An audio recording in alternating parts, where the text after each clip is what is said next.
Assalamualaikum warahmatullahi wabarakatuh. Bismillah, alhamdulillah, wassalatu wassalamu ala sayyidina Muhammad ibn Abdullah wa ala alihi wa sahbihi wa mawalah amma ba'd. Segala puji bagi Allah Azza wa Jalla, salawat dan salam atas Rasulnya Nabi Muhammad sallallahu alaihi wasallam. Semoga kelak kita akan mendapatkan syafaatnya. Amin ya rabbal alamin. Para pemirsa Harmoni Ramadan yang dirahmati oleh Allah Subhanahu wa taala. Allah Subhanahu wa taala berfirman di surah Al-Baqarah ayat 183.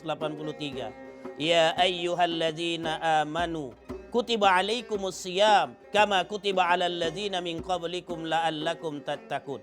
Wahai orang-orang yang beriman, diwajibkan atas kamu berpuasa sebagaimana diwajibkan atas orang-orang terdahulu agar kamu menjadi orang yang bertakwa. Para pemirsa, lihat Allah Subhanahu wa taala memanggil orang yang menjalankan ibadah puasa adalah orang yang beriman. Tapi tidak sekedar dinyatakan dengan keimanannya saja, tapi juga dia harus memenuhi dari syarat orang yang melakukan ibadah puasa. Orang yang beribadah puasa itu harus beragama Islam, lalu kemudian dia baligh, kemudian dia berakal, lalu kemudian dia suci dari haid dan nifas. Maka ketika Anda sedang haid, maka Anda tidak dibolehkan untuk berpuasa. Kenapa? Karena ada hadis Rasulullah Sallallahu Alaihi Wasallam ketika mengingatkan kepada Sayyidatina Aisyah dengan mengatakan, kunna nu'maru biqada'is shaum wala nu'maru biqada'is shalah. Kami hanya disuruh untuk mengqada puasa, tapi kami tidak disuruh untuk mengqada salat. Oleh karena itu para ulama menyatakan bahwa orang yang haid tidak boleh menjalankan ibadah puasa. Lalu lantas, apakah orang yang sedang haid itu tidak mendapatkan kemuliaan dari Ramadan? Jawabannya, orang yang haid tetap mendapatkan kemuliaan dari Ramadan. Karena Rasulullah Sallallahu Alaihi Wasallam bersabda, "Idza jaa Ramadan, futihat abwabul jannah, wa ghuliqat abwabun nar, wa suddipatis syayatin." Apabila telah datang bulan suci Ramadan, maka dibukakan oleh Allah selebar-lebarnya pintu surga, ditutup serapatnya pintu neraka, dan Allah belenggu setan. Nah, artinya bahwa siapapun yang ketemu dengan Ramadan, asal dia beragama Islam, dia beriman kepada Allah, maka dia mendapatkan keistimewaan dari Ramadan. Dibukakan oleh Allah selebar-lebarnya pintu surga. Lantas orang haid, apakah dia tidak bisa beribadah kepada Allah Subhanahu wa taala? Jawabannya, orang haid bisa beribadah kepada Allah Subhanahu wa taala. Dia bisa melakukan ibadah yang bersifat ruhani. Dia bisa melakukan ibadah yang bersifat jasmani, dan dia bisa melakukan ibadah yang bersifat akhlaknya. Kenapa? Karena semua ini merujuk kepada karakter orang yang beriman yang pernah dijelaskan oleh sahabat Rasulullah Sallallahu Alaihi Wasallam. Saat itu Rasulullah Sallallahu Alaihi Wasallam bertanya kepada para sahabatnya, "Ya ashabi, kaifa asbahtum?" Wahai para sahabatku, kata Rasul, bagaimana kabar kalian? Lalu para sahabat menjawab, asbahna bimu'minina billah ya Rasulullah. Kabar kami ya Rasul, kami beriman kepada Allah Subhanahu wa taala. Lalu Rasul bertanya, wa ma alamatu imanikum?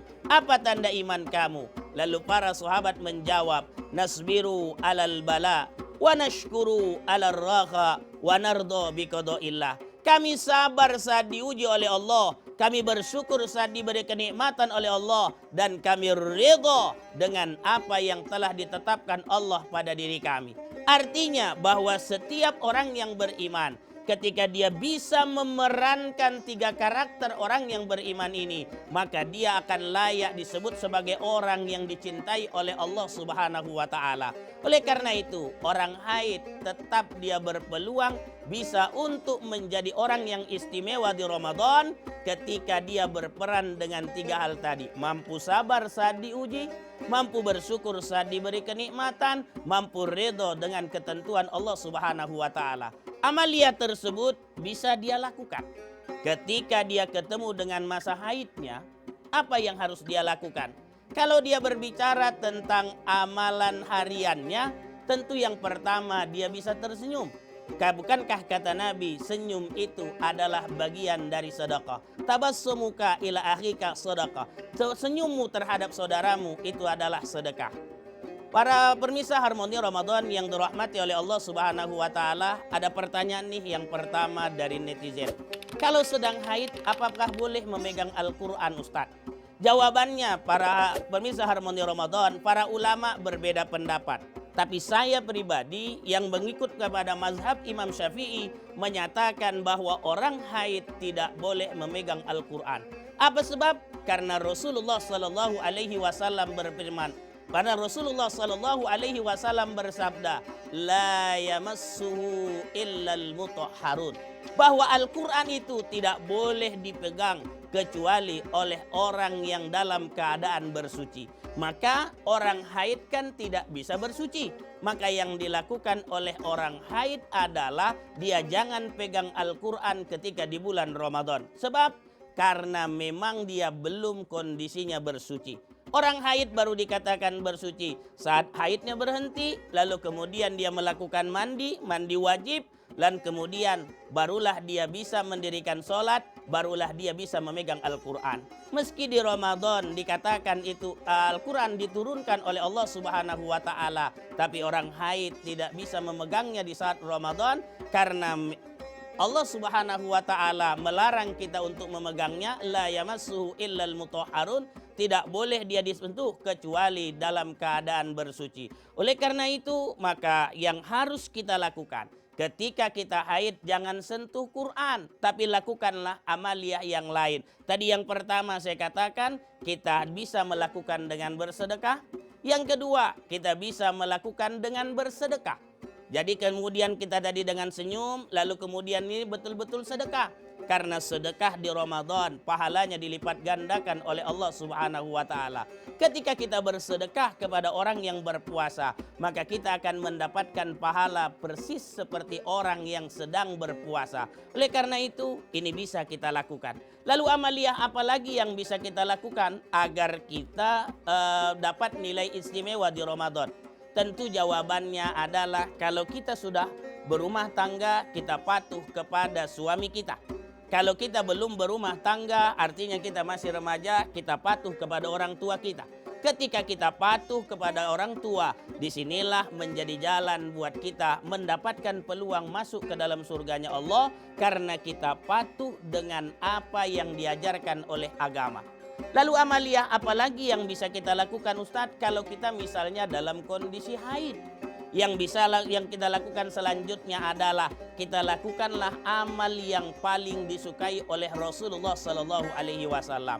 Rasulullah Sallallahu Alaihi Wasallam bersabda, ahabul a'mali idkhalis surur fi qalbil mu'min. Amal yang paling kusukai, kata Rasul, adalah menghadirkan rasa gembira di hati orang mukmin. Maka pertanyaannya, kita carilah orang mukmin dan bagaimana caranya membuat dia bahagia. Kalau Rasul mengatakan yutridu anhu jau'an, hilangkan rasa lapar orang lain. Wa yakshifu anhu karban, hilangkan kesulitan orang lain.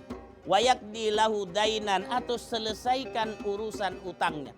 Maka tinggal kita cari posisi siapa yang bisa kita bantu. Ada orang yang sedang dalam kesusahan, kita tolong. Kita masih punya saudara yang sedang dalam kesusahan, ada berada di Aceh Tamiang.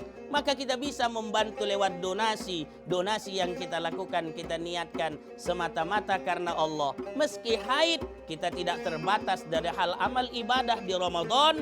Caranya adalah dengan bersedekah. Niatkanlah sedekah itu semata-mata karena Allah Subhanahu wa taala. Para pemirsa Harmoni Ramadan, nanti kita lanjutkan bahasan lebih dalamnya setelah segmen yang berikut ini.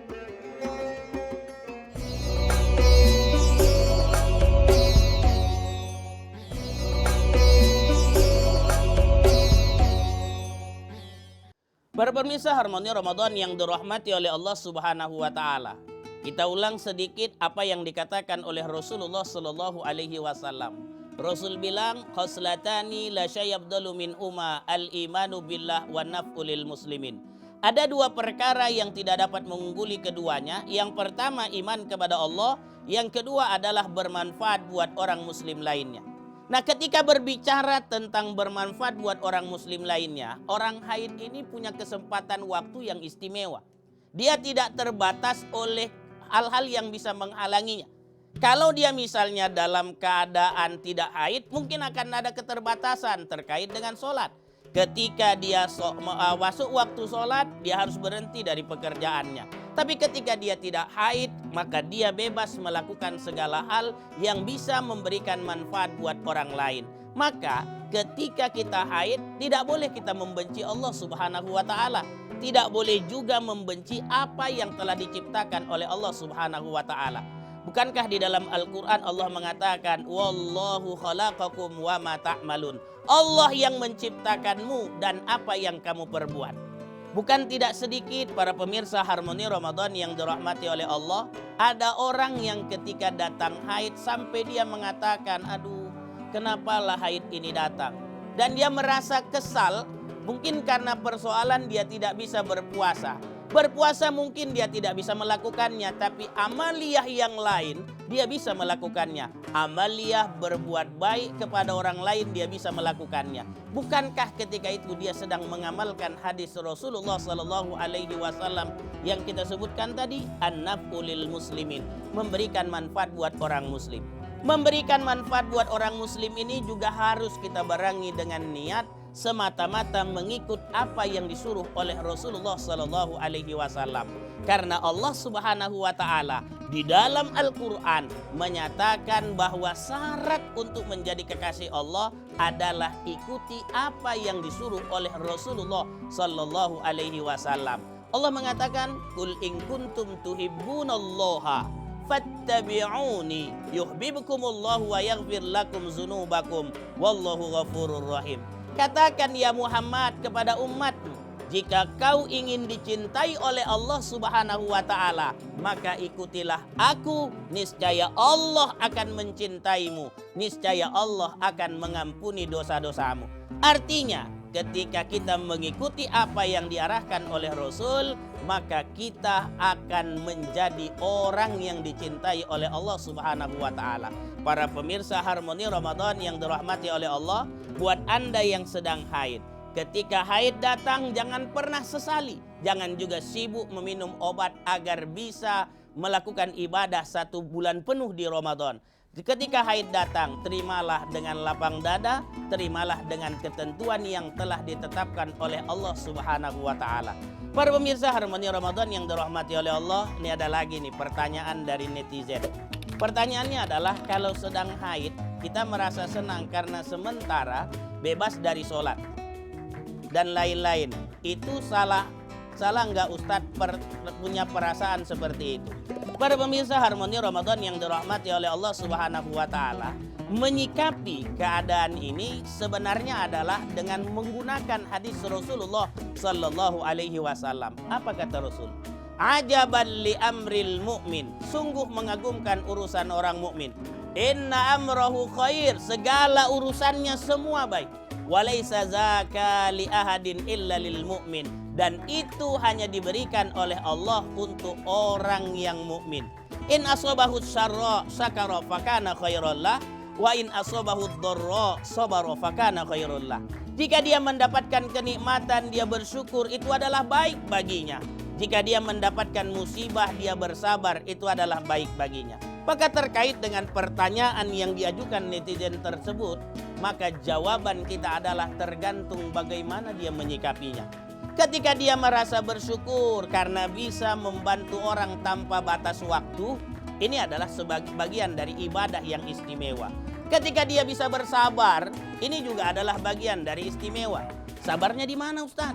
Sabarnya adalah ketika dia harus ridho, tidak bisa sholat.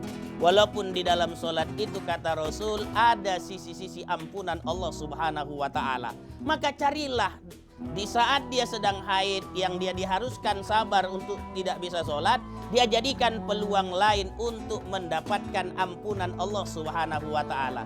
Apa diantaranya, Ustaz? Yang pertama, dia bisa bersolawat kepada Rasulullah Sallallahu Alaihi Wasallam. Bukankah Rasul mengatakan, solawatuka alayya muhaqataz zunub, salawatmu kepadaku dapat menghapus dosa.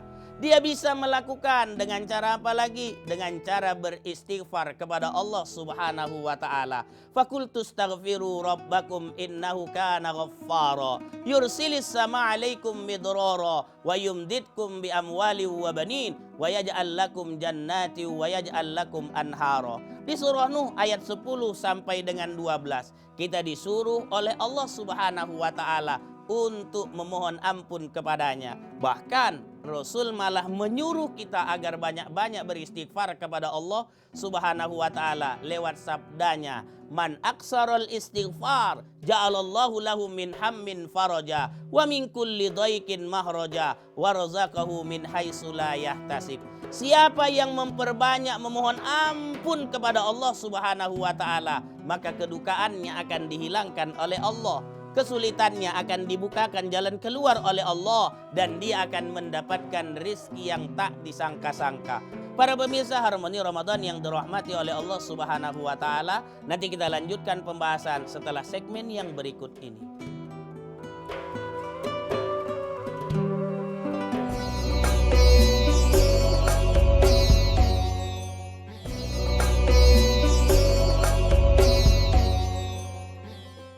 Para pemirsa Harmoni Ramadan yang dirahmati oleh Allah Subhanahu wa taala. Jadi orang yang ketika dia menjalankan ibadah puasa di Ramadan, dia harus bisa memanfaatkan Ramadan dengan sebaik-baiknya.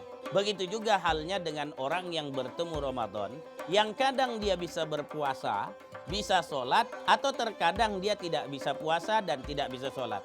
Dia harus bisa menjadikan Ramadan sebagai bulan yang istimewa. Nah pertanyaannya Ustadz, ada ini pertanyaan dari netizen ya. Ustadz sering bingung deh soal menentukan batas berhentinya haid untuk kemudian sholat lagi. Terkadang sudah bersuci ada bercak lagi sedikit. Itu bagaimana Ustadz? Nah baik, para pemirsa Harmoni Ramadan ini kita bahas kajian fikihnya ya. Sebenarnya berapa lama sih minimal wanita haid itu? Wanita haid itu minimalnya adalah satu hari yaitu dengan bahasa jamnya adalah 24 jam.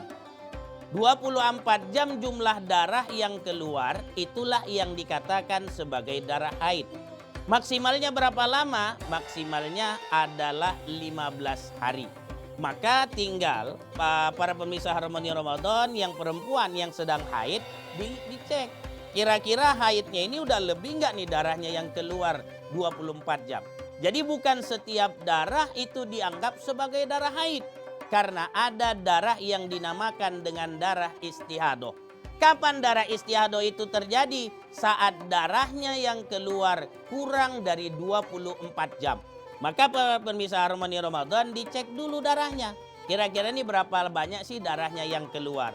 Nah tentu saja ini perempuan yang lebih tahu terkait dengan darah yang keluar. Kalau darahnya nggak sampai dia 1 kali 24 jam, maka itu namanya darah istihadah. Kalau dia darah istihadah, maka dibolehkan bagi dia untuk sholat, tapi dengan syarat sebelum dia sholat, dia istinja dahulu, dia bersihkan dahulu. Ini dianggap sebagai orang yang daimul hadas, orang yang terus-menerus berhadas. Nah, oleh karena itu para pemirsa Harmoni Ramadan, saya ingatkan kembali, minimal haid itu adalah 24 jam atau 1 hari 1 malam, dan maksimalnya adalah 15 hari. Tapi yang diingat bukan jamnya, tapi ingat jumlah darah yang keluar itu. Maka setelah kita dinyatakan suci, lalu beberapa hari kemudian keluar darah, maka kita tunggu dulu kira-kira darah ini keluarnya sampai enggak 24 jam. Kalau enggak sampai 24 jam, berarti ini nama darahnya adalah nama darah istihadah. Sehingga ketika dia keluar kita masih boleh untuk berpuasa. Masih boleh untuk melakukan ibadah sholat. Nah oleh karena itu tinggal kitalah yang menentukannya. Tinggal kitalah yang melihatnya. Mungkin kalau misalnya Ustadz darahnya keluar jam 8 pagi Ustadz. Nah otomatis mungkin kita akan menganggap puasa kita batal. Tapi tunggu dulu kita cek kira-kira darahnya ini terus menerus ataukah cuma sebentar saja. Kalau sebentar saja ini namanya masih darahnya istihadah, bukan disebut sebagai darah haid. Seperti pertanyaan netizen yang pertama tadi, karena orang yang darah istihadah itu tidak memiliki keterbatasan dalam beribadah kepada Allah Subhanahu wa taala, berbeda dengan orang yang haid. Oleh karena itu para pemirsa Harmoni Ramadan yang dirahmati oleh Allah Subhanahu wa taala, Allah mengingatkan tuh di dalam Al-Qur'an. Kita ini kan dapat keistimewaan sebagai umat Nabi Muhammad, di bulan Ramadan diturunkan Al-Qur'an. Syahrul Ramadan allazi unzila fihil Qur'an, kata Allah. Bulan Ramadan adalah bulan diturunkan Al-Qur'an. Kalau Ramadan sebagaikan bulan diturunkan Al-Quran, pantasnya kita menjadikan Ramadan sebagai rujukan kita. Apa kata Allah dalam surah Fatir ayat 32? Summa awrasnal kitaba alladhina astafaina min ibadina. Faminhum zalimun li nafsi, wa minhum muqtasidun, wa minhum sabiqum bil khairati biiznillah. Zalika huwal fadlul kabir. Kata Allah, telah kami wariskan Alkitab, yaitu Al-Quran, kepada hamba yang kami pilih. Hamba itu terbagi kepada 3. Ada yang zolim li nafsi. Ini yang gak peduli dengan keadaan Ramadan, keadaan dirinya. Ada yang muktasidun, berada di tengah-tengah. Kadang-kadang peduli dengan Ramadan, kadang tak peduli dengan Ramadan. Ada yang ketiga, sabiqum bil khairati biiznillah. Dia berlomba-lomba dalam kebaikan dengan izin Allah. Zalika huwal fadlul kabir. Itulah kemenangan yang nyata. Terkait dengan wanita haid, ada wanita ini ketika urusan haid dia tidak peduli. Bagaimana di Ramadan, pokoknya asal keluar darah dianggap itu sebagai haid. Padahal harusnya dia berada pada posisi kedua, muktasidun. Orang yang mau mempelajari, mau bertanya terkait dengan haidnya, terkait dengan orang-orang yang haid ketika bertemu dengan Ramadan. Walaupun dia bertanya, belum tentu semua yang ditanyanya tersebut bisa dia amalkan, bisa dia praktekkan dalam saat dia bersama dengan Ramadan. Ada yang sabiqum bil khairati biiznillah, berlomba-lomba dalam kebaikan. Ketika dengan ketemu Ramadan, dia tidak menganggap haid ini sebagai penghalangnya beribadah kepada Allah Subhanahu wa taala. Yang ada, dia tetap menjadikan ini sebagai hal yang bermanfaat. Dia yakin bahwa Allah Subhanahu wa taala tidak pernah salah dalam menetapkan segala sesuatu. Allah tidak pernah salah dalam menciptakan segala sesuatu. Rabbana ma khalaqta hadza batila. Tidak ada yang batil, tidak ada yang salah yang diciptakan oleh Allah Subhanahu wa taala. Orang yang seperti ini bukan saja dia punya positive thinking, tapi juga dia punya positive feeling. Dia yakin dan percaya semua yang dihadirkan oleh Allah itu adalah baik baginya, maka dia manfaatkan semua yang dihadirkan oleh Allah dalam kehidupannya. Kalau itu misalnya haid, dia manfaatkan haid ini tetap terbaik buatnya. Kalaupun mungkin dia tidak haid, dia manfaatkan Ramadan ini dengan sebaik-baiknya. Dia yakin dan percaya bahwa Allah Subhanahu wa taala akan memberikan pahala yang berlipat ganda untuknya. Karena di bulan Ramadan, amal ibadah itu dilipat gandakan oleh Allah Subhanahu wa taala. Oleh karena itu, para pemirsa Harmoni Ramadan yang dirahmati oleh Allah, bagaimanapun keadaan kita, mau haid tidak haid, manfaatkanlah keadaan Ramadan ini dengan sebaik-baiknya. Karena kita tidak tahu apakah kita akan ketemu enggak dengan Ramadan yang akan datang. Terima kasih atas segala perhatian, mohon maaf atas segala kurangan. Wabillahi taufiq wal hidayah, war ridha wal inayah. Assalamualaikum warahmatullahi wabarakatuh.